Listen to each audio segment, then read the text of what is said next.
Mr. Beatty has now served 35 years, 48-year sentence, and he was sentenced when he was only 18 and had no prior juvenile record. Take exit 197. We know now through research that parts of the brain responsible for impulse control and decision making and long-term planning are not fully developed until a person is well into their 20s. Mr. Bryan was still a teenager, a young man acting on impulse without maturity or tools to fully understand the consequences of his actions. But the man that stands before us today is not the same as that impulsive teenager. Mr. Beatty has taken full responsibility for his actions. He's maintained an excellent disciplinary record, completed all programming available to him, and has dedicated himself to personal growth, which we see now today. He endured 16 years in segregation, which we all know the effects of solitary confinement. 15 days can cause permanent psychological harm, and he served 16 years. Despite those conditions, he has remained focused, respectful, and hopeful. Yes. Through my work with BJA, I've seen firsthand how powerful transformation can be when someone is given the chance to grow and be seen for who they are now, not just for what they did decades ago. Mr. Bryan is no longer a threat to society. He's a man who has paid his debt and who has grown tremendously and deserves the opportunity to contribute to his community. Thank you.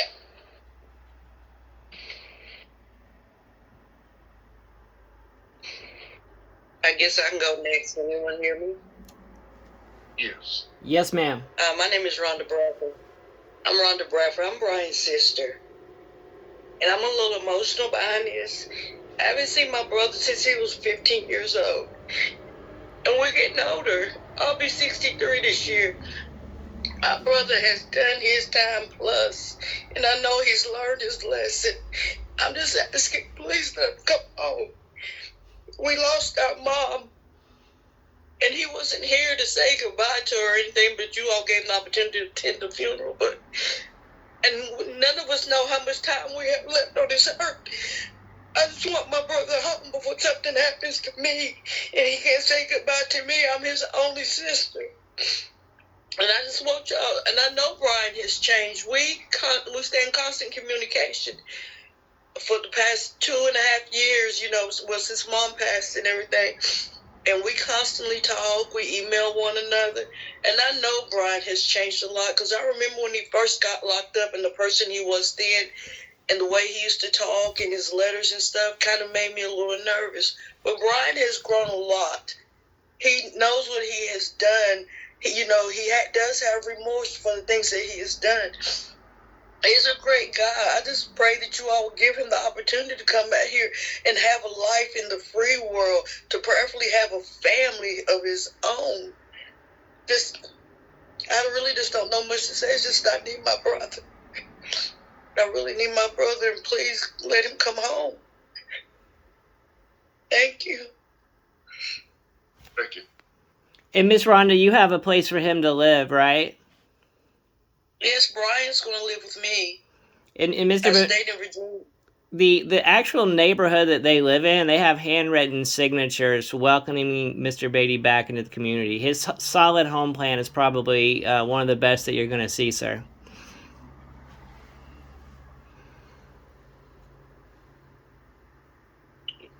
Hello, my name is Scott Beatty, and I'm Brian's baby brother. And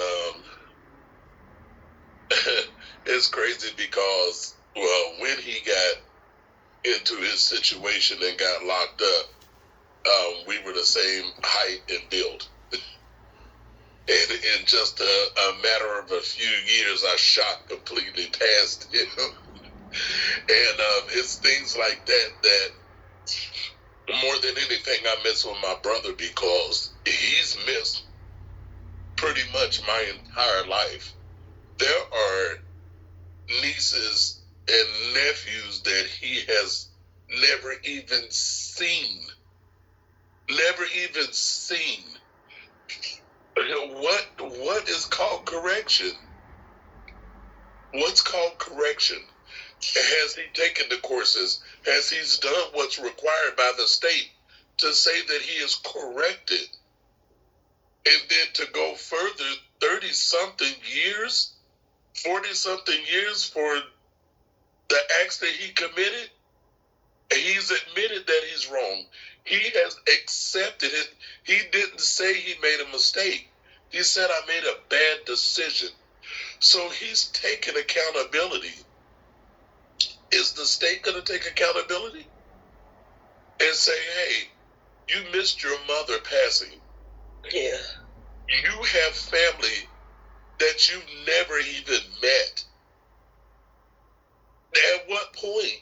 I mean, does he leave this earth? Do we leave this earth if there's never connection? We are human. It's about connection. And he's not connected to anything before walls. And he's done what he's needed to do. Brian has the full access to my life. I have a lawn care business. I'm literally waiting on him. I live in a 4-bedroom and it's just me and my godson. Whether he's at my sister or whether he's here with me, and me and my sister only live about 5 to 10 minutes away from each other. He has support, and it's all the things that I want to share with my brother on the outside. He doesn't have children.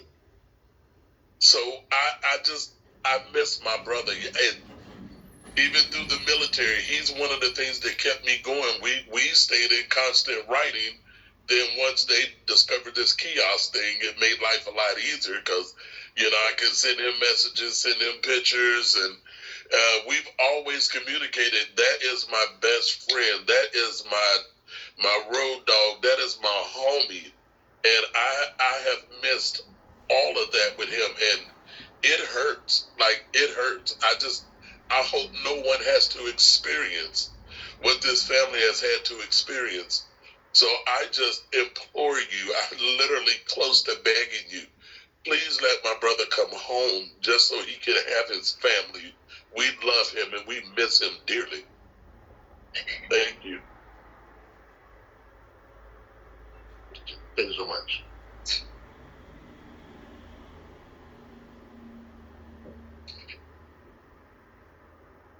Do we have anybody else?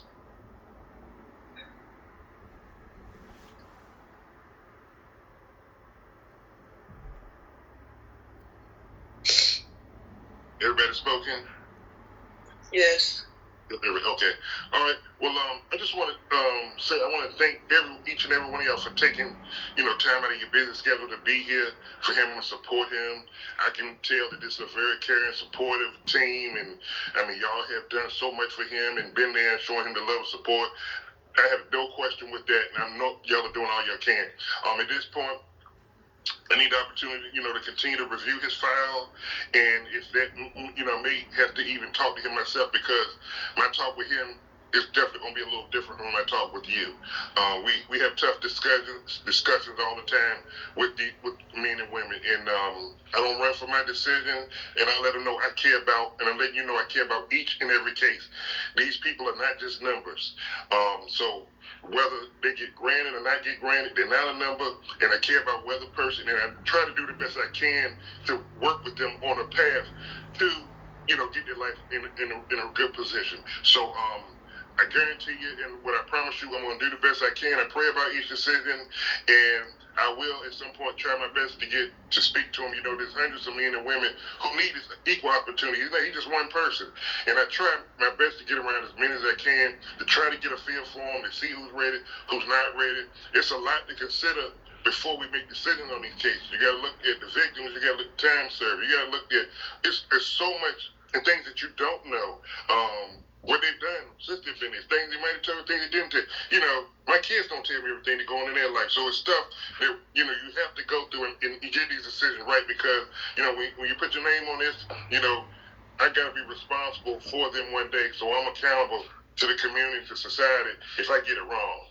So those things that I'm always concerned about, but, I want to get it right the first time. But I want to thank y'all for coming on this, doing this with me today.